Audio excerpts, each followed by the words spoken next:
Take 3 na. Okay. Guys, take 3 na tayo.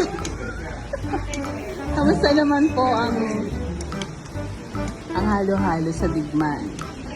Masarap. Loaded na loaded. Marami. Dito lang sa Digman ang meron, wala sa Times. Yeah. Dito lang. Galing. Pagkatapos namin sa lubing ng Ate Conchi, tumuloy kami rito sa Digman. Kasi malapit lang eh. Para ma-experience ang halo-halo. Is this your first time sa... Here. Ano? Dito, sa Bacoor. Sa Bacoor? Digman? Halo-halo sa Bacoor? Orsi. Or she? Okay. Siguro sa amin mapuno to.